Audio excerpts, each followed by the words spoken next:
In addition to the presentations that are being offered here today, we also have a variety of presentations that are on the website.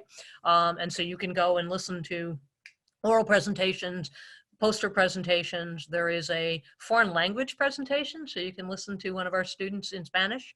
There are some art presentations and a video presentation. And so I encourage you all to do that as well. And remember that when you go to the website, there is a spot on the website on the left-hand column of the page where you can submit questions for those pre-recorded presentations as well, and comments, and a number of faculty and people have already done that, which is awesome. It will be great for the students to get feedback, and so we encourage you to do that as well. And so during the presentations, just remind everybody to keep your own mics muted, as everyone has done very well so far today. And you can put your questions in the Zoom chat and we will be able to answer them that way. And just reminding everybody as well that this is being recorded. We'll have to do some editing, but it is there. And so I think with that being said, if you are good to go, Toni, I realize we're a couple minutes early, but I don't see anybody else joining us. So if you're ready, I'll introduce you and then, okay, so we're gonna hear from Toni again. And as I mentioned earlier, Toni is a senior in environmental studies and a minor in geography. And her second presentation is very different from the first one in terms of the topic. This one is related to her class in environmental history. And so she is going to take a creative writing approach in looking at environmental history through the eyes of 5 different approaches. And so with that said, I'm going to turn it over to Toni. Okay, yeah, so like she said, I wrote this for my final project for environmental history. Dr. Seeley is in the chat, so shout out to you. Yes, so while we were going through this class and reading a lot how, you know, how throughout history the environment was impacted by the changes of, you know, Europeans coming over and settling, and then all the changes that they made. Most of history is viewed through human perspective, and I wanted to have a kind of moment to show a creative kind of perspective of like what maybe nature would, if it had a consciousness to express, what would that maybe come across as, you know, so we could feel the emotion of how nature maybe was impacted during this whole process. So here is my perspective on this. It's a nature perspective of environmental history. The first perspective is tree. My ancestors have been here for millennia, growing slow and steady alongside the many cycles of life that have come and gone. We do not move, but remain steadfast in our place within the earth. Our roots growing ever deeper and intertwined with one another. The tendrils of our roots swell and submerge themselves deep below, dark and quiet, where they meet with others to join in a community of silent support. Our branches above dance in the wind, murmuring our soft song of quiet observation to the world moving below us. My purpose has always been known: to make my home within the earth, our life-giving mother, and be the sturdy support to her children. We are the elders of this family, the ones with cracked and wrinkled lines marking our bodies, the ones who have borne witness to the patterns of life and death. Yet our knowledge and wisdom is being lost. Where we once shared a vast network, an intricately woven blanket of arms interlocked in solidarity, we are now being torn apart and viciously uprooted from each other. Generations of my fellow brothers and sisters have fallen around me, their arms going lifeless as I watch white men slash at their flesh. Fewer and fewer of us remain, the weight made heavier with every loss. Man used to respect us. He used to know we all have our roots within the earth. But this new version of man sees only himself as the wisdom keeper. He claims a divine right to my brethren, that a God beyond this world gave us to them to carelessly take, when in fact they ignored the sanctity of our being. Man has forgotten that God is not out beyond the clouds in the sky hovering above, but rather is the very earth itself. It is the life-giving force that created us all. All of Earth's creatures started with deep roots within the earth. We are a reminder of that beginning, for our roots are still there. Though my arms are now empty and hollow with the memories of my fallen kin, I remain still and quiet, a lone reminder that the history of life is rooted in nature, and I patiently wait for the day that man returns to us and that our arms may be made full once again.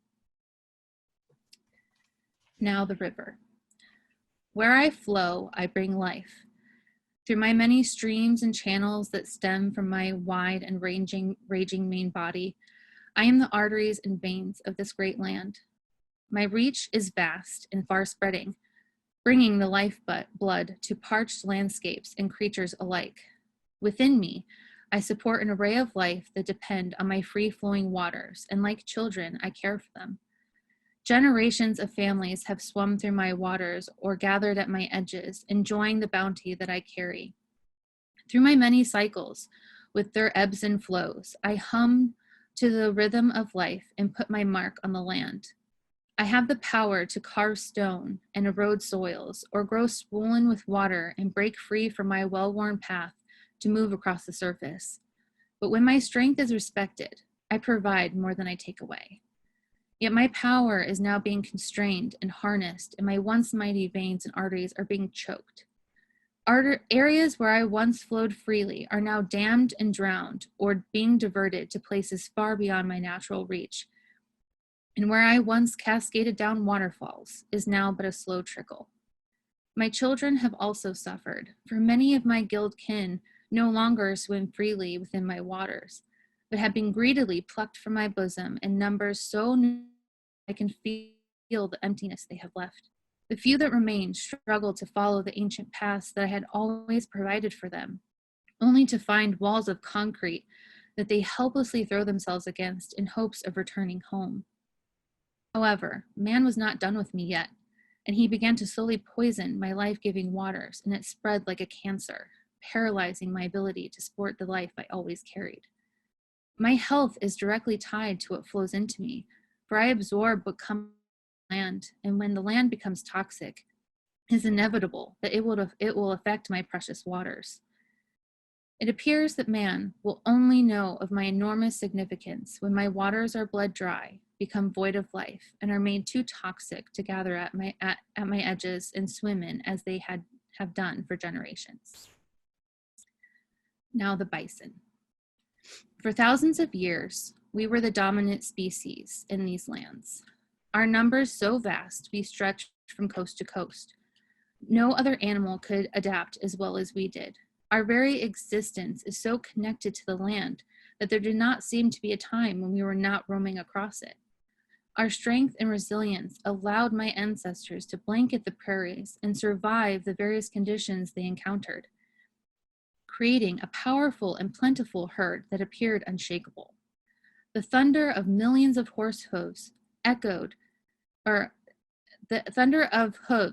across the wide open landscape for generations, living side by side with the native men who valued our existence enough to appreciate the sacrifices we gave to them. Then, what existed for thousands of years suddenly changed with the appearance of pale men with guns. There was now the thunder of horse hooves and echoes of gunfire that spread across the prairies in every direction, leaving piles of my dead relatives in their wake, their corpses left to rot in the sun. The pale men then turned the native men against us and encouraged to betray their respect for us by taking part in our ruthless extermination, even though our survival was inevitably tied to theirs. Where there once were countless numbers of us was now piles of sun-bleached bones scattered across the land. Everywhere we turned was a man with a gun carelessly aiming for any left standing. Decapitated heads of my relatives hung on pale men's walls to glorify the slaughter of a majestic species whose demise they were causing. Like an ocean drying up, we shrank down to a puddle in less than 100 years, with only a small group of us left clinging to survive before the damage was fully realized. Now our numbers have been allowed to slowly regenerate, and we can finally be free from persecution. And although we will never see our herd return to its original glory and range, we will continue to serve as a reminder that greed and carelessness almost eliminated the most dominant and majestic species this land created. Now, soil. I am the foundation for which all life on land sits upon, my dark ebony layer wrapping around the earth like a hug. I host a wide array of life within the darkness, a whole web of life living and breathing just beneath the surface.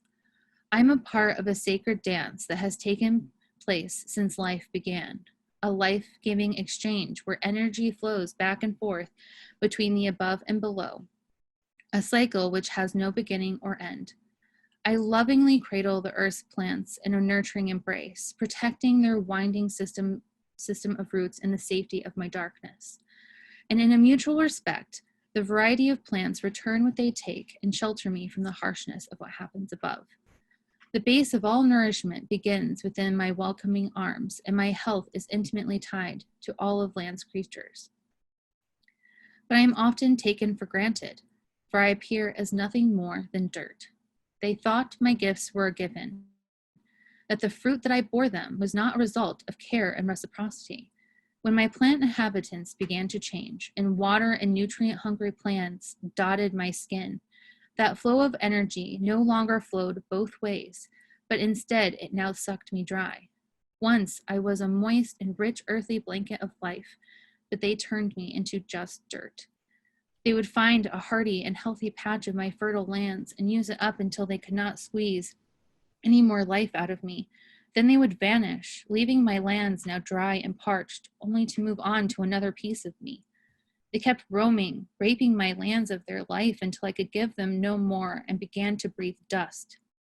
With no life down, my lifeless dust rose into the air and engulfed them with my pain and blanketed them with my fury.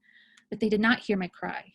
And now they artificially keep me useful for their needs with chemicals that seep into my core and host only the life they choose for me. Gone are the days of my wild varieties of plant inhabitants and the symbiotic balance of life exchange. Instead, I remain a shell of my former self with dry and cracked lips and chemical burns marring my skin. And finally, the wolf. We roam the landscape and help keep the balance between life and death. For thousands of years, we traveled in bonded packs that fiercely protected each other.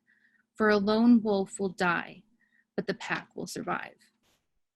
We gracefully traverse the wide open expanse of land, enjoying limitless freedom to range as far as our legs could carry us. At night, the symphony of our collective calls would carry through woods, valleys, and hills, echoing for all to hear. Our power was in our ability to cooperate and only take what we needed for our survival that maintained a balance, and there once was plenty to go around. Ancient men respected us, and we evolved side by side and lived among them because they recognized that our power and strength was not competition, but a necessity of a healthy web of life that we were a major part of. Until the day when white men started to sweep across our lands, all of a sudden, our howls and teeth began to be mistook for demonic intentions, and our hunger appeared insatiable. It ended up being their hunger that was insatiable, for the blood we spilled could never match the amount they took in pursuing us relentlessly. One by one, our packs thinned, our families being chased down and brutalized. They claimed to be holy men, but the tortures they inflicted on my kin was an evilness unmatched by any other before them. Their avid use of poisons would wipe out whole packs after luring us in with bison kills that turned into devastating scenes of agony and pain as we tried to limp away. The few strong ones left tried to elude their bloodlust, but a lone wolf without its pack could now outrun them forever. Soon enough, our howls no longer filled the night air, but was replaced with a landscape of deafening silence filled with the ghosts of my fallen kin. It was only after we were dwindled down to but a few that man became remorseful and our role in the balance of nature became realized. The veil had been lifted from their eyes, and they started to recognize our long connected history could coexist again with theirs. They still look at us with uncertainty, but for now, our howls are heavy in the night air once again. And that's it. Thank you very much, Toni. That was, wow. I was listening to that and I wrote down a note to myself that said, the imagery that you used just made it all come alive. So this is the opportunity for people to post their questions in our group chat for Toni, and so you can certainly do that. And while we're waiting for people to do that, I have one for you, Toni, that I will start with, and I am very curious. Since this was a more creative piece, one of the things that always strikes me is, and what of the 5 that you chose to do, did you find the easiest to write and the hardest to write? It was interesting because I did write them in order. So because I kind of was like, well, maybe I should start with the one I'm most excited about or whatever, but I just ended up just sitting down and writing them all in order that way.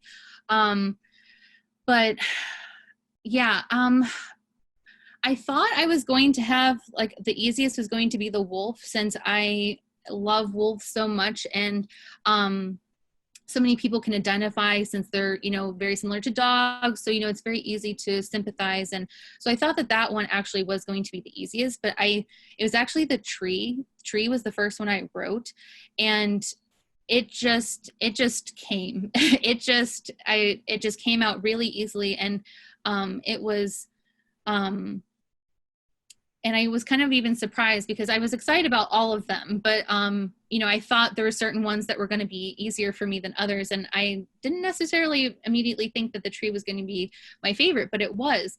And I think the more difficult one was maybe Bison. Like, at first, because again, I thought it was going to be a little bit easier because being an animal, I think people can kind of put their perspective into an animal a little bit easier. So again, I thought, oh, well, it's an animal, like I should be able to, but I think that that one, I think, was probably the one that was the hardest, even though, most of them were, pretty good, because I had so much built up after that class that it was almost a cathartic experience to write this.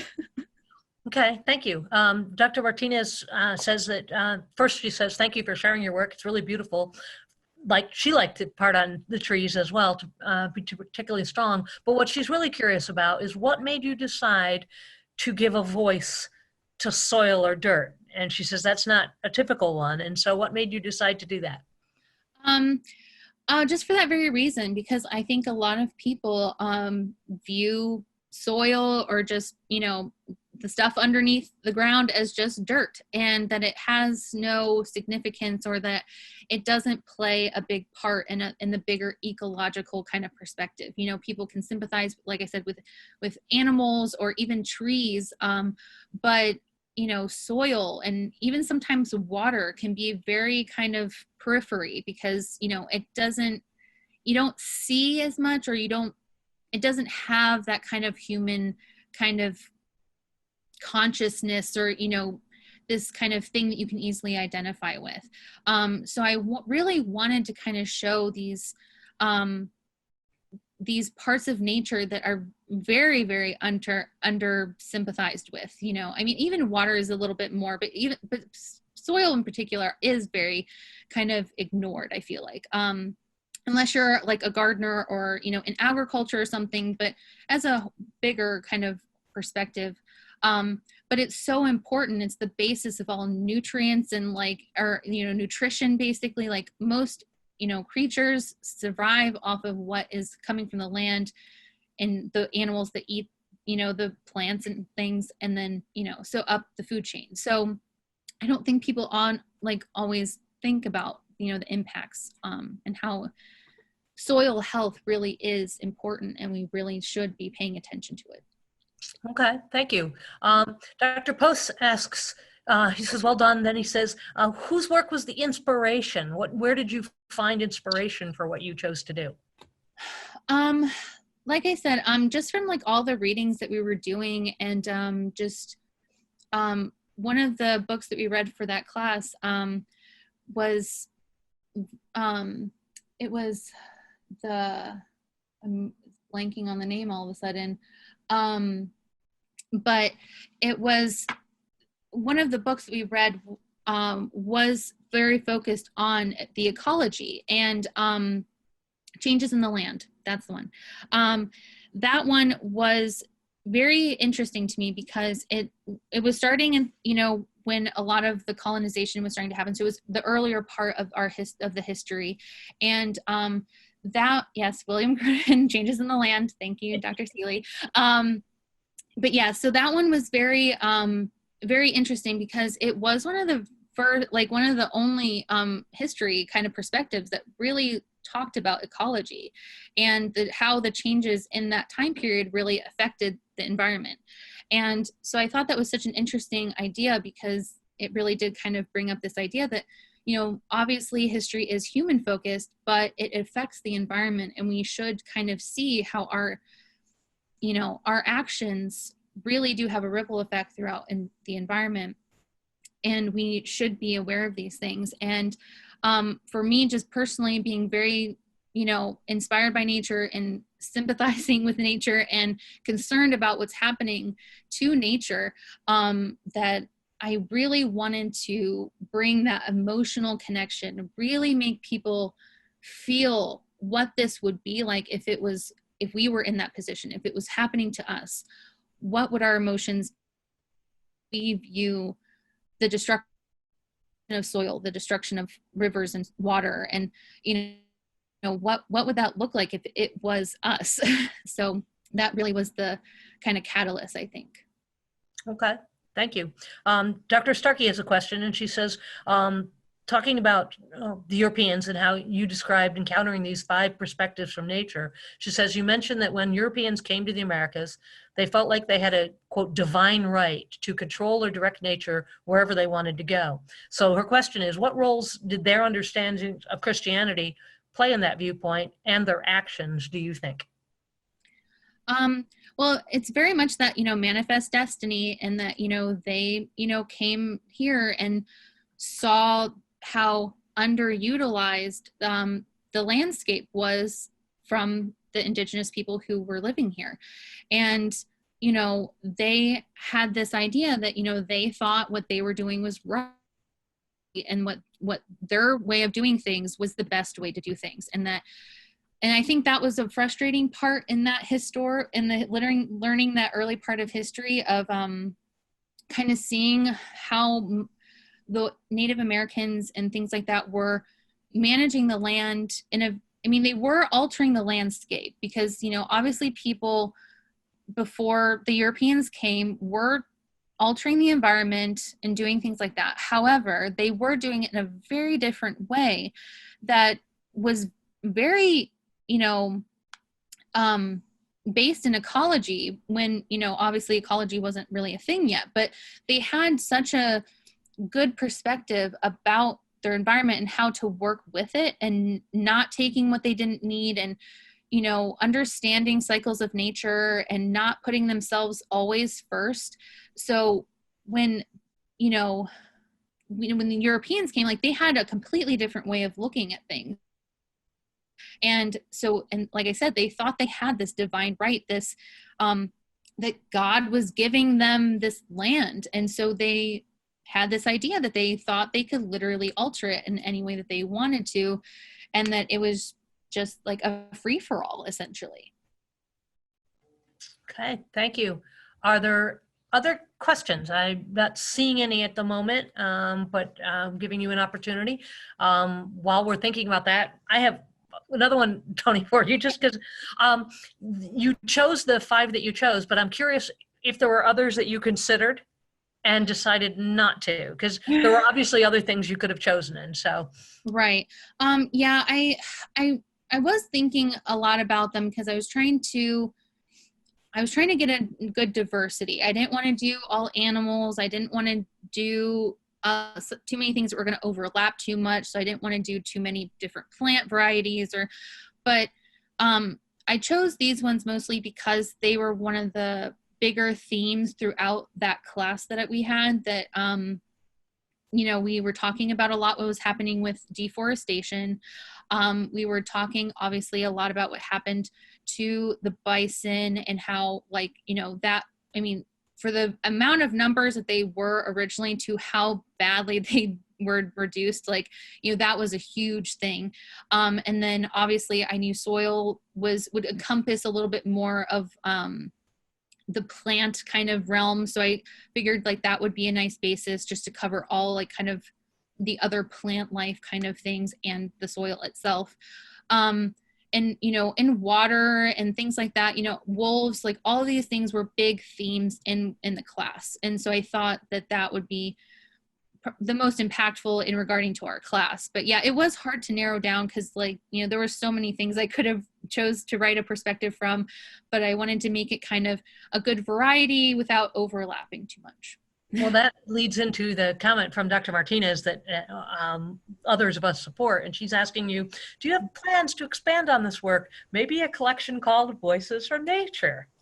I mean, I would definitely be open to doing it to more because I really, really enjoyed writing this. And so yeah, like I would definitely love to explore more of this this topic because obviously it's something I'm very passionate about and I really, really enjoyed writing this. And I think it can really benefit people to kind of have this slightly different perspective of nature and kind of humanize it a little bit so we can sympathize more deeply for it.